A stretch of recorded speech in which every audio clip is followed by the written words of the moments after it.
today's 4 p.m. European time webinar. But on behalf of all ICLEI offices, I extend my welcome to you.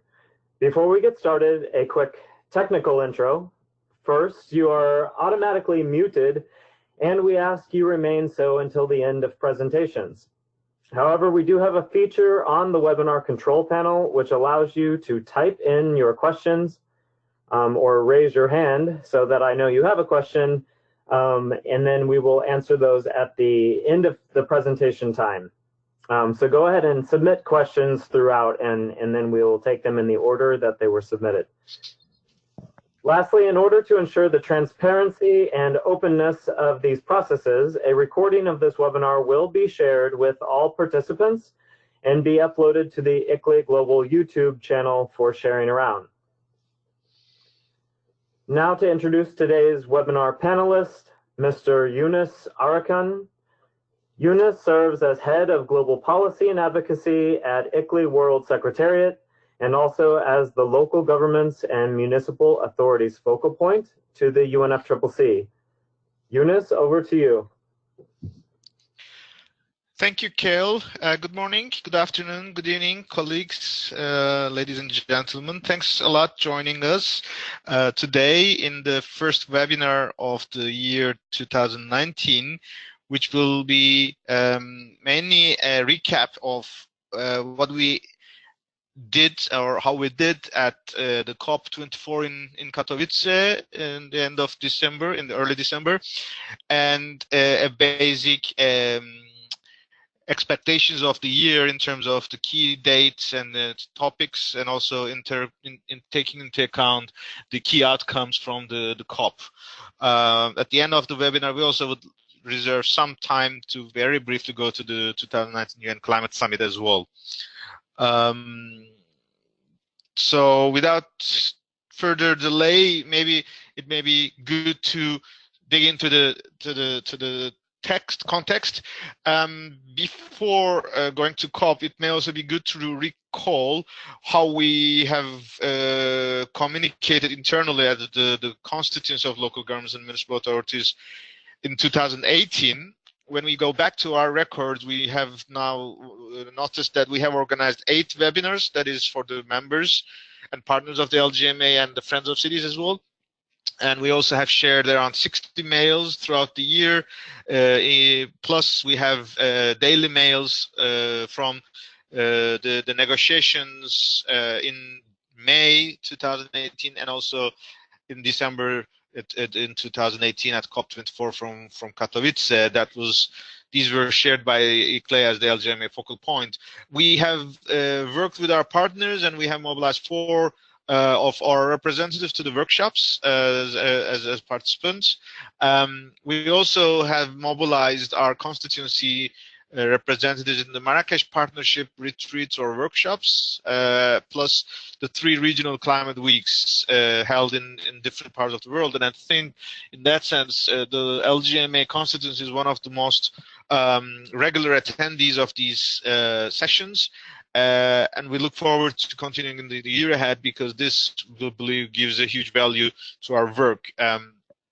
Talanoa dialogues, we will talk about it in a couple of minutes, but there were core sessions in May and in December, and more than 15 representatives, either as leaders or representatives of networks, participated in person to these dialogues, and more than 50 submissions were presented by the members and the partners of the Talanoa dialogues from the LGMA constituency.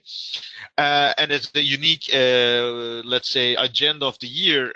Our constituency with the networks and the cities and regions convened Talanoa dialogues throughout the year in around 40 countries through 60 events. That was a remarkable mobilization in response to the outcome of the COP in Bonn in 2017, and the outcomes certainly feed into the COP24 in Katowice. What we couldn't achieve too much success is the fact that LGMA as a constituency was reserved a seat at the Warsaw International Mechanism Task Force on Displacement, but unfortunately, for a variety of reasons, we couldn't nominate a representative for this important mechanism. We know this task force has delivered their mandates, and it's up to the executive committee to decide on what to do next. But our goal is to communicate with the secretariat and the parties to express our interest to continue this work and make a much better performance in the year ahead, in assuming that there will be additional rooms for us to engage on that, and we will be happy to connect to our members and the partners to decide on the most appropriate representative. So this throughout the next couple of minutes, we would like to take ourselves to those hectic 2 weeks there, and we all know in every climate conference there are numerous events, and it's really hard, especially for those newcomers, who is doing what and where and why are we talking here, what will be the outcomes. Therefore, we thought, instead of a calendar way of description of what has been done, we wanted to map in terms of the specific mandates or the specific interactions. And we wanted to start with the LGMA interventions at the regular UNFCCC negotiations or processes, because that is the core of our presence and any climate COPs, to communicate our inputs to the discussions. These interventions are recorded. They are also uploaded on the webs. These are important points of putting a note in time and history, and of course member states, UNFCCC, parties, they all read and take the account in these inputs, and therefore we are very excited to prepare and make the diversity of the speakers in these sessions. So if we look at these interventions throughout these 2 weeks, we had 5 of them. It started with the high-level segment opening in the beginning of the first 2 weeks by the mayor of Katowice, Marcin Krupa, as the mayor of the host city of the COP. Then on the 4th of December, the 6th of December, there was the opening of the Talano dialogue, or the preparatory phase. And this was delivered by the mayor of Tegucigalpa, Mayor Tito Asfura. We are very happy because he's also he has a leadership role in Mexico, Central America and Caribbean Secretariat of ICLE, and because COP25 in 2019 will be hosted in Central America. By the time he was speaking, it was not clear who would be the host country. We were very happy that he would convey and he could show the engagement of the local leaders from the region. And in the next couple of days, it was clear that it was Costa Rica to host the pre-COP and the Chile to host the real COP. So I think that was a good overlap with the commitment of the local and regional leaders from the region as well. And the closing of the Talana on the 12th, the statement was delivered by the European Committee of the Regions, chair of the Environment Commission. They were actively involved throughout the Talana dialogues in Europe. They hosted one of the most ambitious sessions and the outcomes through the resolutions of the Committee of the Regions. On the same day, later in the night, it was very late in the night. In that sense, we appreciate his kind dedication of his time. It was around 12 o'clock or so in the midnight. Magnus Berntsson, the regional minister of environment of Västra Götaland from Sweden, but also in his capacity as president of the Assembly of the European Regions, he delivered the LGMA statement at the high-level segment. Other than that, throughout this 2 weeks, there were a number of technical sessions, and there were still inputs from LGMA, and those were delivered by our colleague Jisun Huang, who is the senior advocacy officer at ICLE. Marrakesh Partnership is also an important work stream since 2015 Paris Agreement. The decision of the Paris Agreement foresees assignment of high-level champions by the presidencies, and they work in turn. So that the upcoming and the preceding presidencies collaborate, so that there is a harmonious overlap, or at least handover. Over these years, French, Moroccan, and the Fijian government representatives had taken up this process. They have introduced new elements, and every year we're observing through the processes going forward with improving in every process. And this year was also the very fruitful collaboration between the Fijian and the Polish champions. If we look at back, what we can see is that there is a 3 or 4 minutes video that captures the main events over the couple of days. It was mainly focused on the Friday of the first week to the Tuesday of the second week. Just at the beginning of the COP, the Secretariat has released the yearbook summary for policymakers and the good practices report. The high-level opening was really remarkable this time. There was a very good participation from the member states, and the communication and the key messages was also very nice. The speakers were remarkable in terms of their level and the concept, and we were happy to see Nicola Sturgeon, the First Minister of Scotland from the UK, who have contributed in the roundtable. She was actually also the speaker at the high level in COP23 in Bonn. So I think it was a good continuity of her engagement. Human settlements is the group or the thematic group that most of the LGMA members have been actively involved. In 2018, the co-facilitation was delivered by Energy First and ICLEI. The thematic event was held on Friday 7th. It was a 3-hour event in 3 sessions in different panels. It was overall an effort to address integrated and multi-level climate action. And the video webcast of the whole session is available on the web, and an outcome document is also prepared.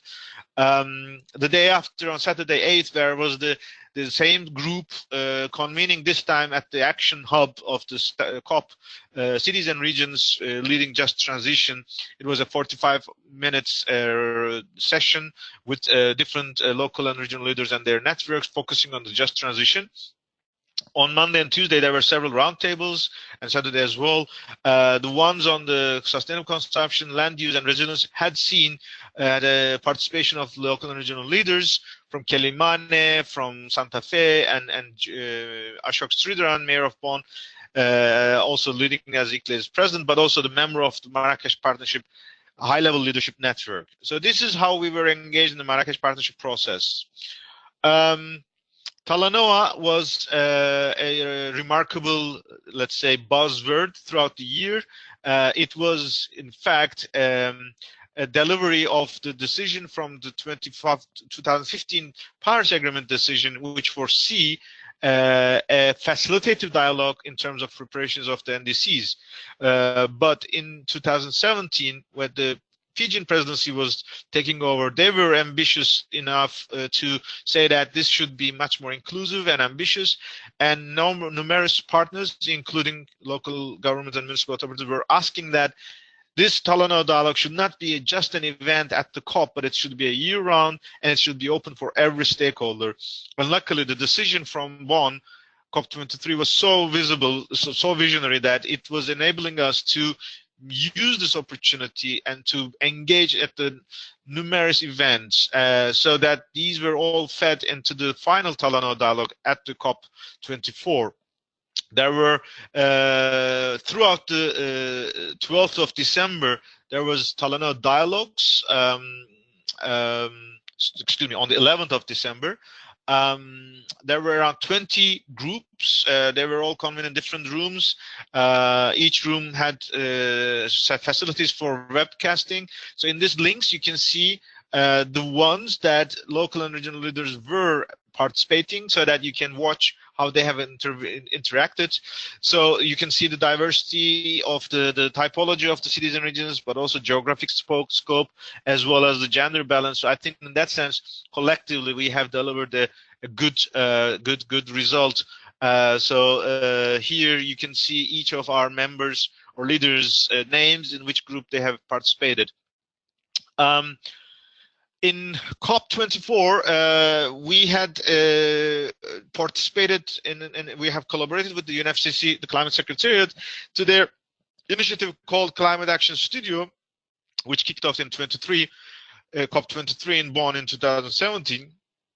This was a process where different stakeholders are invited to respond to the same set of questions, and in total they have come up with a video of a 5-minute maximum.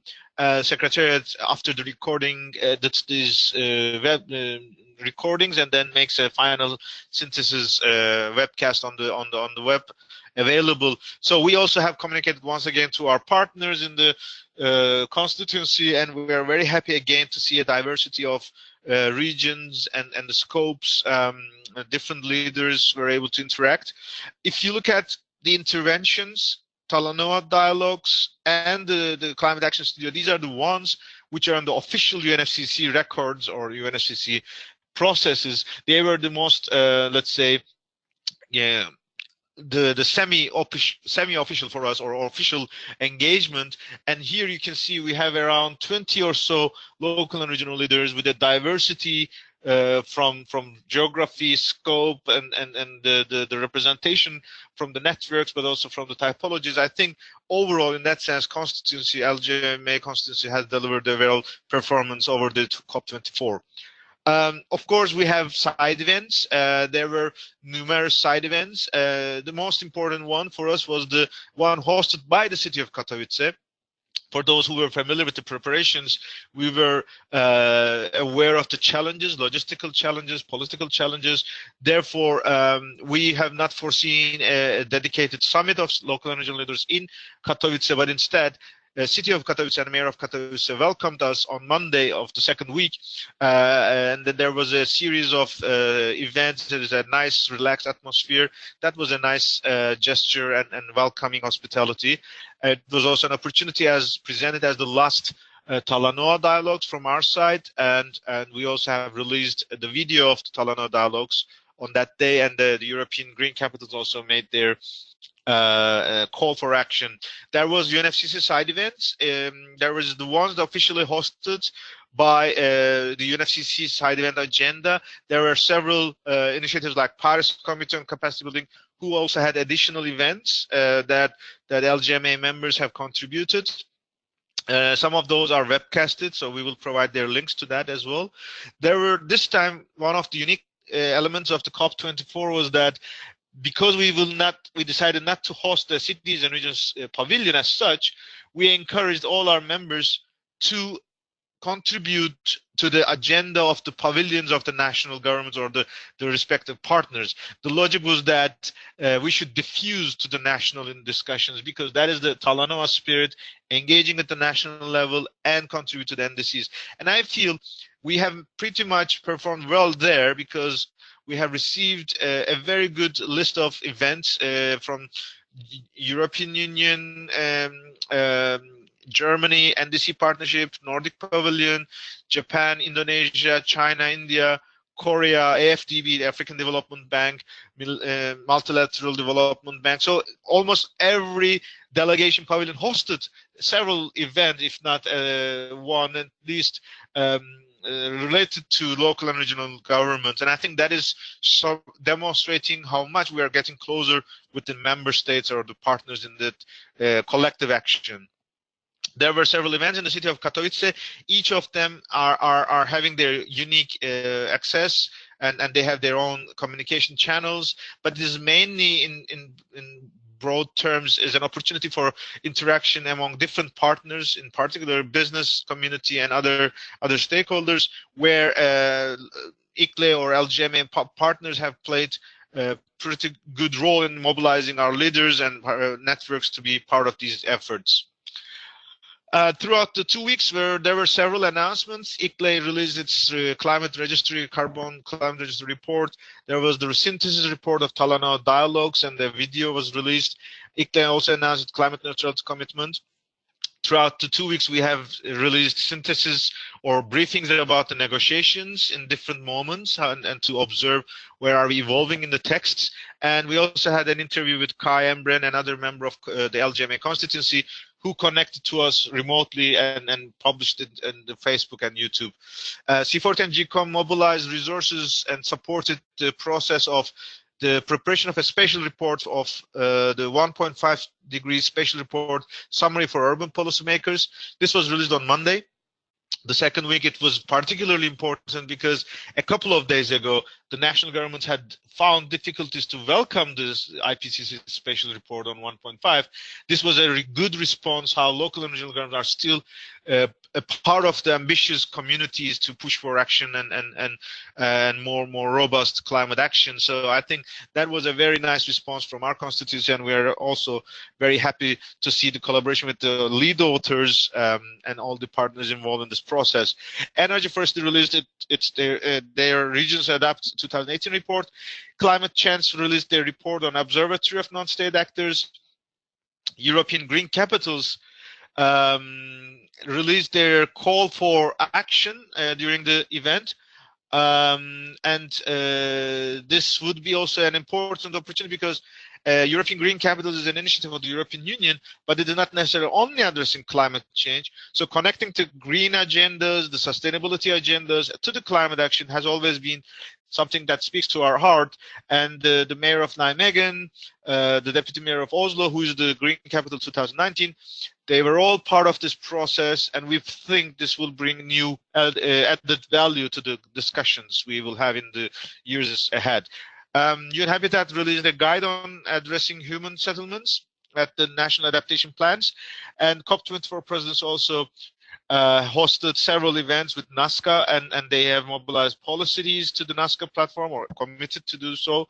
And they also released their reports, which engages with 44 policy cities on adaptation plans, which was a unique example of multi-level collaboration. So this huge mobilization, side events, interventions, what did we achieve at COP? We thought it can be captured in 6 main headings. First of all, we have an extremely ambitious outcome, which is a decision in the COP outcomes, paragraph 37, related to Talanoa dialogues. This is important because throughout the year, there were questions about what will be the recognition of the Talanoa dialogues or how it will be captured by the COP24 presidency. For surprising to many, COP24 presidency had a very good recognition and engagement to the Talanoa dialogue process, and they have contributed to the design of this text. In that sense, it is the most inclusive and opening doors, opening new horizons. The wording is clearly saying that the outcome, inputs and outputs of the Talanoa dialogues should now be used or could be used in the preparing the NDCs. And this is exactly what we were trying to achieve throughout this process, that Talanoa dialogue itself is an opportunity for us to feed into the NDCs. Let's recall, the original design of the NDCs was before the Paris Agreement was adopted. So they were prepared before several vision of the NDC Paris Agreement was enshrined. For example, neither the UNFCCC nor Kyoto Protocol recognizes engagement of governments, but there is a special preambular paragraph in Paris Agreement which invites them to work with all levels of government. So obviously, there is a need to revise NDCs to demonstrate how local and regional governments can all participate in the NDCs in its delivery and its ambition. Therefore, now having this experience from Talanoa dialogues in 40 countries and having this very solid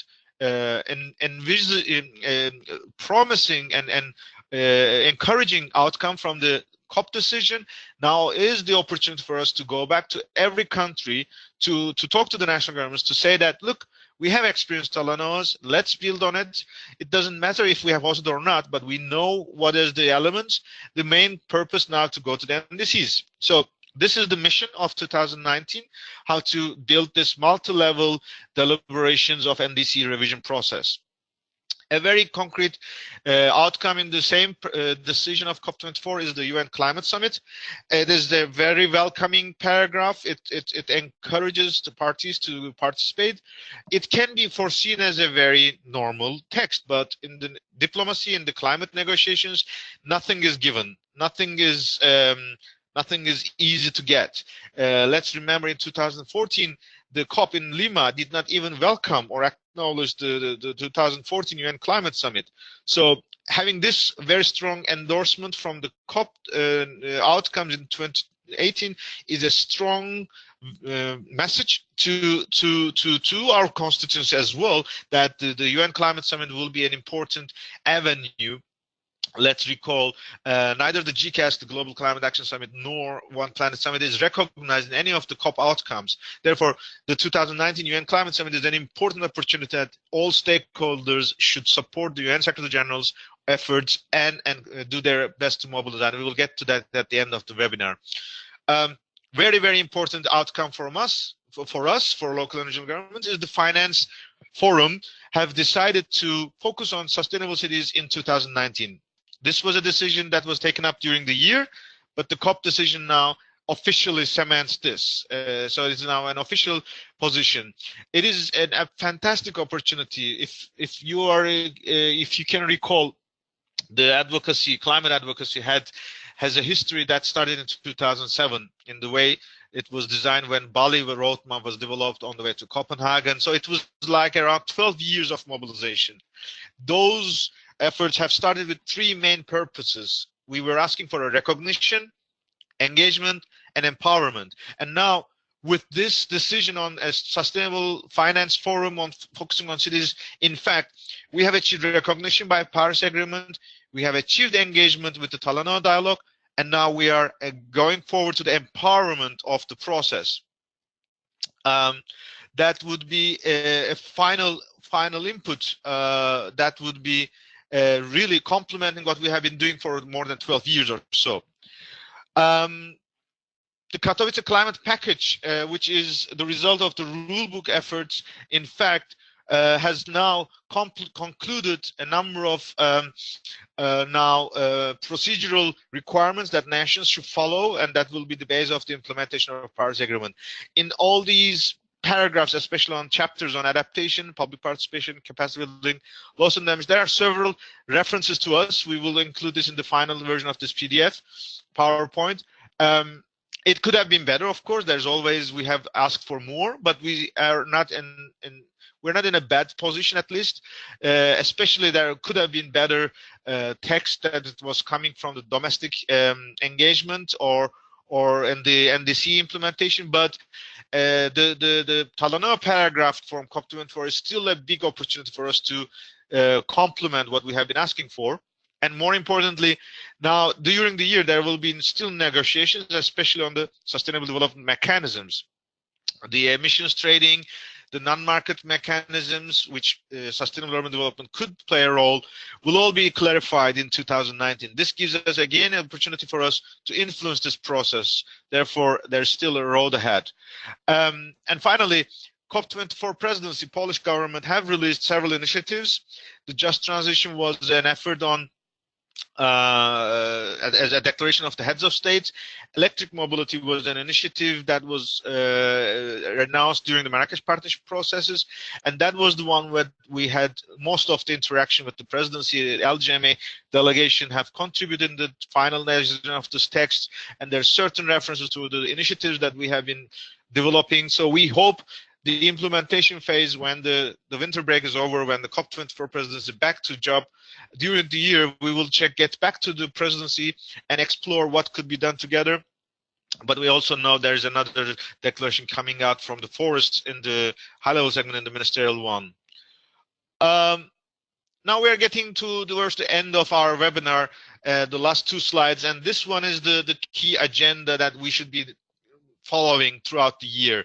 As you all know, every year it's important to see what's going on where, so that we can mobilize our delegations, resources, and it's always a challenge, both in the way to map and also to make it visually attractive and easily to follow.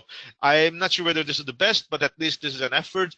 What we mapped here, that we split the events under three categories: the one that is led by LGMA partners, or the LGMA or the Friends of Cities, the one that is led by UNFCCC, the Climate Convention, and the ones that are led by other UN processes. And we try to split in terms of each work stream into two blocks. The first block is the first half, and the second one is the second half. The abbreviations is mainly that I will go through it now, but it's trying to give the name of the event. If we start with the LGMA, and overall, if you look at this bird's eye view, May and September, October are the hardest in terms of our mobilization. That's important to note. So if we look at the LGMA-led processes in February in Barcelona, Global Task Force will meet, and the constituency will have important discussions, strategic consultations, and we will be there, and there will be a climate agenda as well. In the end of February, and on the 21st of February, C40 will host the Women for Climate Summit in Paris. In May, Urban 20 will be held in Tokyo. ICA conference will be held in Heidelberg on the 22nd of May, which is very, very similar dates, unfortunately, with Urban 20. R20 will host the Vienna Summit, Austria Summit in Vienna on the 20th of May. Regional Cities Congress will be convened in the end of June, which is the last 3 days of the UN Climate Conference. In June, again, the G20 will have a discussion on environment ministers, and ICLE Japan is very actively involved, and the Nagano, the host city, or Nagano, the host prefecture, has already addressed this in the COP. So we expect there will be certain engagement for local and regional leaders as well there. In September, Africa will host, the ICLE Africa will come into the local climate solutions for Africa.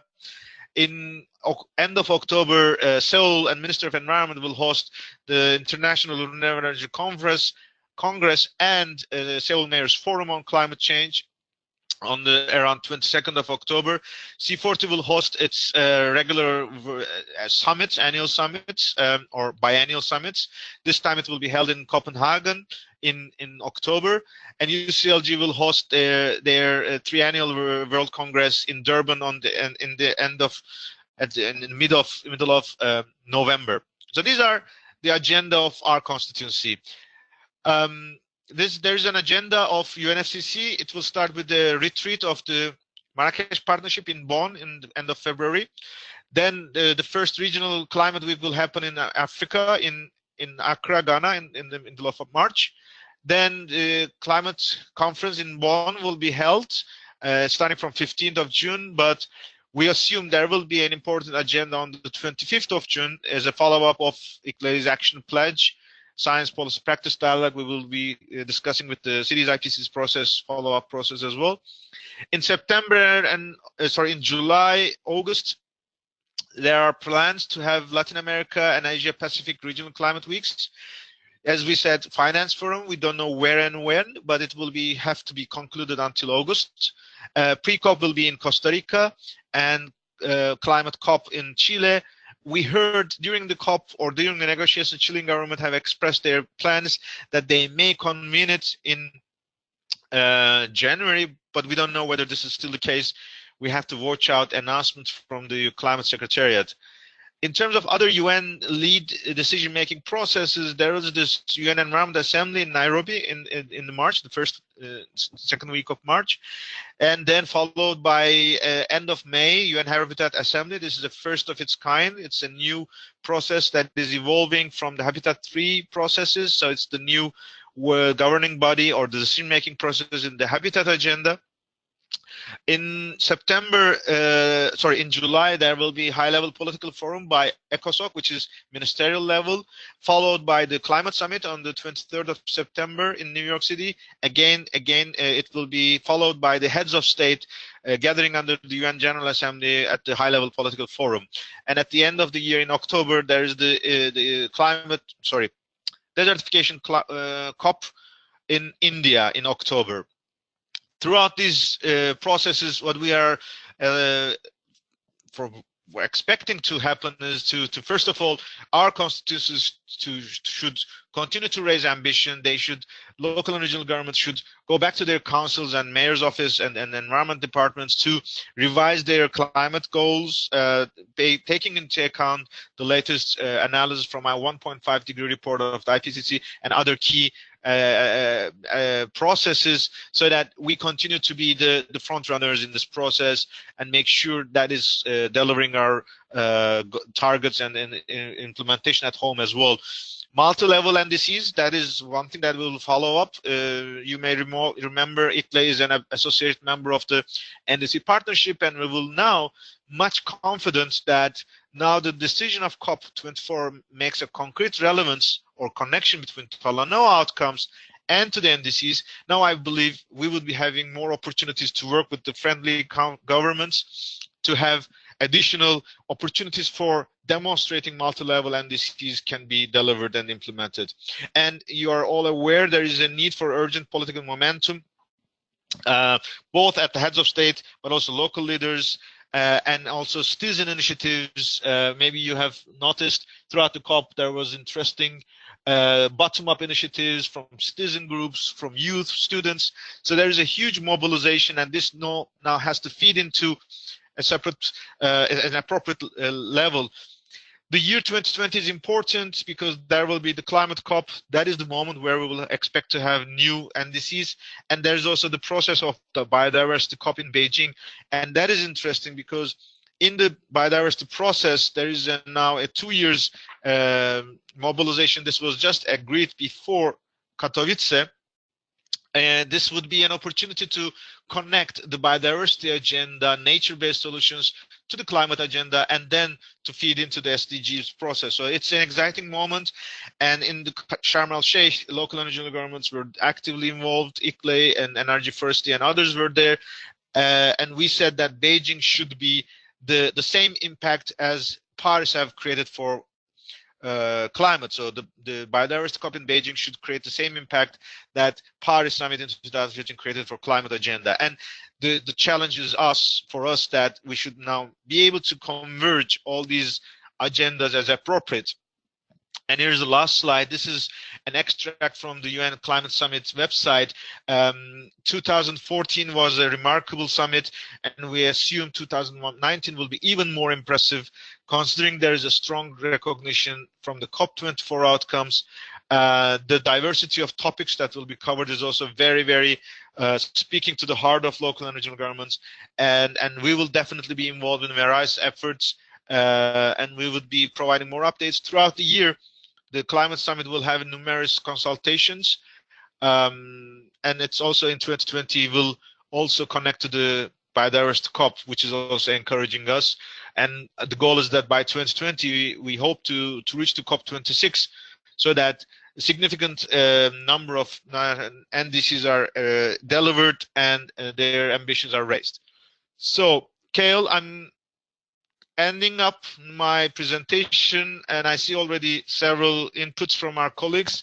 Maybe the floor is now yours for us so that you can help us to lead the dialogue. Thank you, Yunus.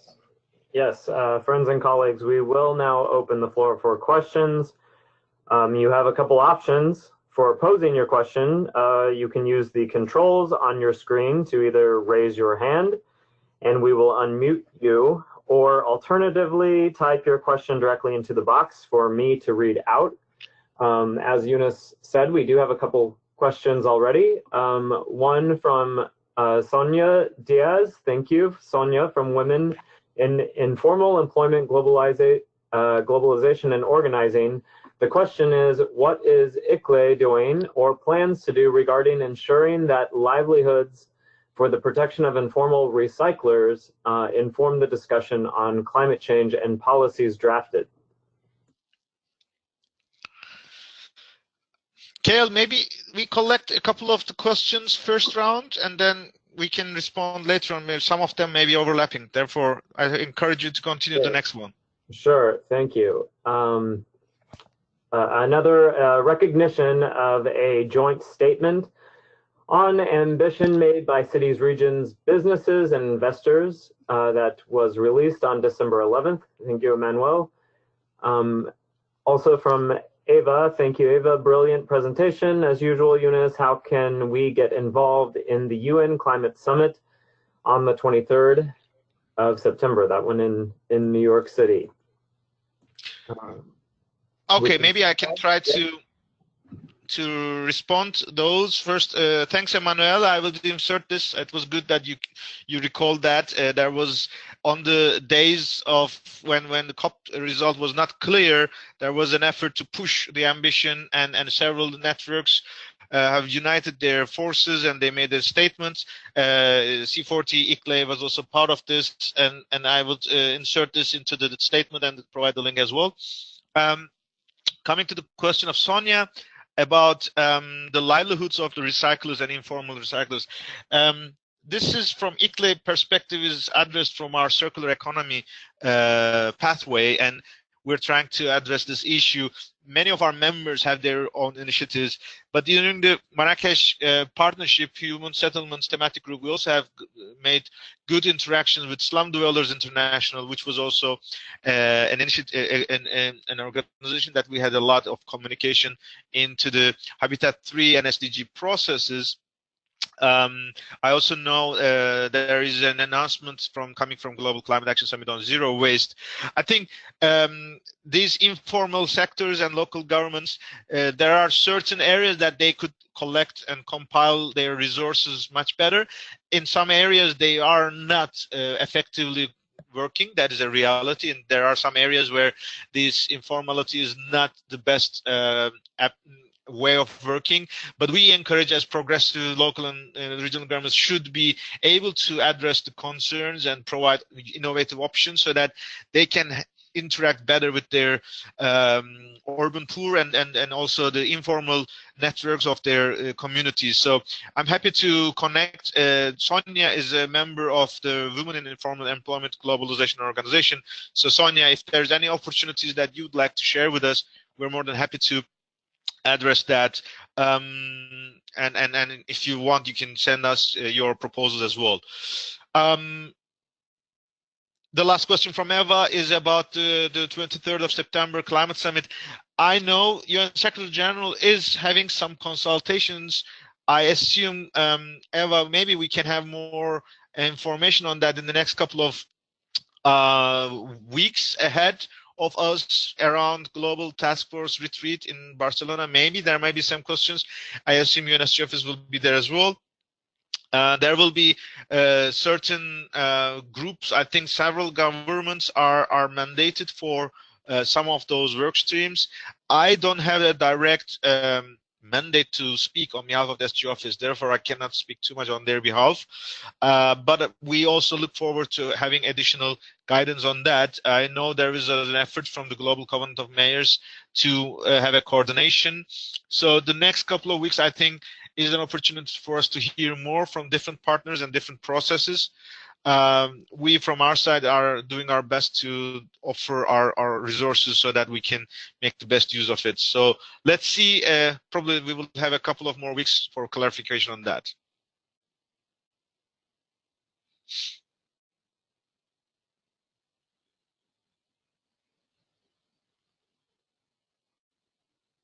Thank you, Yunus.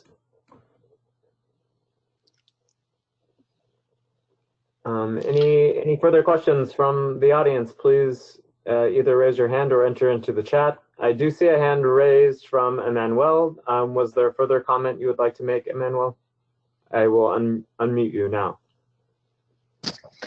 Thank you, Kjell, and good afternoon, everyone. Actually, my hand raised was just to mention the joint statement that C40, ICLE, Global Covenant, and UCLG have supported on December 11th during the COP24 directly, where cities, regions, businesses, and investors jointly made a call for an ambitious outcome at COP24. So Yunus already mentioned this, but I think it was an important outcome to recall in our advocacy at COP24. It was really a reaction to the lack of progress of the talks on the ground and the quite worrying state of blocking the negotiation by some countries and blocking the recognition of the 1.5 special report of the IPCC by the US, Saudi Arabia, and others. So it was, I think, a very good action of advocacy that we did.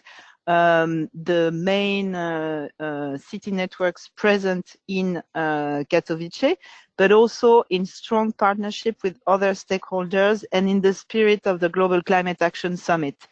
So I think this is something that we're quite proud of, and we hope we can keep doing that kind of actions jointly with other stakeholders to push always for greater ambition by nation. And I think this action was successful in a way because at the end, and you mentioned this in your outcome, the COP24 did recognize the findings of the IPCC 1.5 special report, did recognize the Talanoa dialogue as a valuable outcome, and made some other important decisions to create a path for ambition towards COP25. So thank you. Thanks, Emmanuel. That's helpful to have the background of this initiative, and as I said, we will insert the relevant links as well. I think we don't have anything more, Kale. I don't see, but there was a response back from Eva. But just I want to take this opportunity because this was a discussion we had in the morning webinar. There was also a couple of European partners in the webinar as well. And this could be more or less like my concluding remark of this webinar. I just wanted to address maybe elephant in the room, in the sense that the past couple of years, starting from Paris Agreement, every year, every COP was really we were sitting on the fence of the we were really stressed because every time we were saying that, oh, will this now be the end of Paris Agreement? Will this kill the Paris Agreement? I think the Paris Agreement proved its resilience to shocks and to attacks, from those communities who wants to stop this change of momentum to a low carbon transition. This was the first in the US. We know the federal government that was elected in 2016 has not been that much friendly to Paris Agreement. The year after, they already announced they will pull the government, but it takes time. We know that, but there is already, you can feel the impact. The Paris Agreement survived with this first shock, and we did not give up. Nations did not give up. In 2018, there was another shock. This time it came from the global south, an emerging economy. Brazil had a federal election, and again an administration who is not that much friendly, or at least not as ambitious as the previous one on the climate agenda, is now in charge. And there are a lot of concerns raised by different stakeholders, but despite this information, Katowice delivered, and Katowice showed that Paris Agreement rulebook is there. We will continue to develop and implement. I think this was the success stories of the Paris Agreement, the way it is drafted, the way it's bottom up, and the way it is open for raising the profile, but of course its weaknesses as well. My point is that in this map, the calendar of 2019, there was a spatial section which I didn't mention in my presentation, but let's be aware we are prepared for a third test of Paris Agreement, which is this time in Europe. In Europe, we will have a European Parliament elections in the end of May. This is an important process because the result of this parliament, or the result of these elections, will shape the composition of the European Parliament, which will then define the European Commission or the future of the European Union's policies. We hope the long-term ambitious goals of the European Union are not weakened, and they are even raised higher. But at the end of the day, this depends on the European citizens who vote for their representative in the parliament. And nowadays, there are a lot of discussions, you are all aware of it, the Brexit, the influences, the consequences. It may be possible the European elections could be the third test of Paris Agreement. Therefore, the position of local energy programs in Europe is extremely important. In 2018, the Committee of the Regions and several European networks have their own, let's say, regional summits or regional declarations, but there were not too many national Talanoas. Let's be realistic. We now see CMR has released a position paper. There was this contributions of European networks to the long-term goals. These are all confidence, giving us confidence that the local energy programs will push for an ambitious portfolio outcome of the parliament election. But we should be aware that there is risks, therefore we have to work hard. Therefore I encourage all the European Parliament or European networks, also the global networks, to strengthen their collaboration, to influence as much as possible, or to inform the citizens when they are in the ballot box, they should vote for those parties who push for a higher ambitious climate agenda. And whatever the result, we should make sure the COP25 and COP26 is still not giving up, it's still not backsliding, and we still go ahead with ambitious agendas and more concretely to deliver our promises.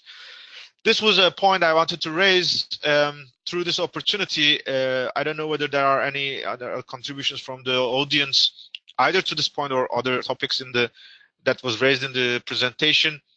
I think we saw the link from Emmanuel to the call for action that we will integrate into the presentation. Thanks a lot. Yeah, Kayla, again, the floor is yours. If you wish, we can have another round of inputs. Thank you, Yunus. Not currently seeing any further questions, so perhaps we'll I see Kobe raising hands, but oh, I missed you, Kobe. I apologize for that. Let me unmute you now, Kobe. Okay, thank you. Thank you for the presentation and the update, Yunus. And I would just like to say I really enjoy and like your spirit of optimism as we move forward. From where we're sitting in Africa, from a climate perspective, we feel that a lot of issues around financing and access to financing, as agreed in the Paris Agreement, and that ambition is still not being realized. And we do not see signs, looking at the global economy and looking at the global commitments, that we are making the progress that we need to make in that regard, given the IPCC 12-year window. So we are really starting to feel the effects very, very directly in Africa on climate change, and our resilience actions need to really be moved up significantly, scaled up to new levels, and we need to put heads together in terms of how we're going to do that. Many of our nations or parties are not in a position or are not necessarily inclined to really move a lot of funds to the local level yet. So I just wanted to highlight that this is going to be a priority area for us. You mentioned our local climate solutions for Africa event this year, which will happen in the second half of 2019. Our focus will squarely be on financing. And we encourage everybody on this call and everybody else in this constituency to really join hands with us so that we can really get to very practical ways of unlocking financing opportunities at all levels, internally in countries, through the private sector, through the public sector, and really address also the issues of these global funds that have been established, that we do not see the results really on the ground as we would like to. So we're a little bit less optimistic. Yes, we agree with everything presented, and I think we as a constituency did great, and we loved doing the Talanoa dialogues in Africa, and we will follow up on that. But we really need to actually address matters on the ground with implementation, and our focus will squarely be on implementation and financing solutions, and we hope we will have many partners that will join us in that journey. Thank you. Excellent, Kobe. Thanks a lot for this valuable inputs. And as you mentioned, it's an opportunity. As we mentioned before, 12 years ago, when we started the roadmap from Bali, we were asking for three things: recognition, engagement, and empowerment. And we are saying that recognition is done by Paris, engagement is done by NDC, and Talanoa dialogue. At least the doors are open now with the Talanoa processes. We have broken this glass ceiling. And the next one is the finance. And over these years, as you mentioned, so many initiatives have been coming up: the Cities and Climate Finance Leadership Alliance, the Transformative Actions Program. So many discussions have been taking place at COP. So having a sustainable standing committee on finance focusing on cities in 2019 is an excellent opportunity. And we really hope, if it can be possible, if the LOCs could be the venue for that kind of an event.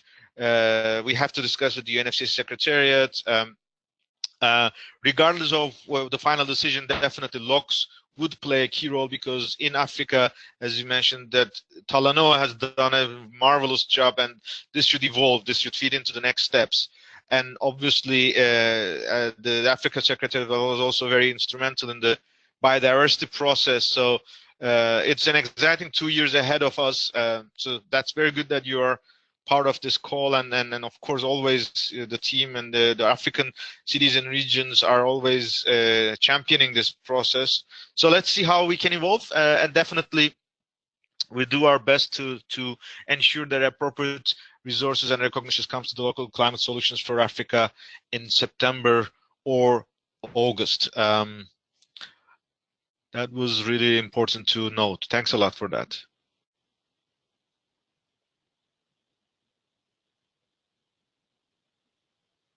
Thank you, Eunice and Takobi.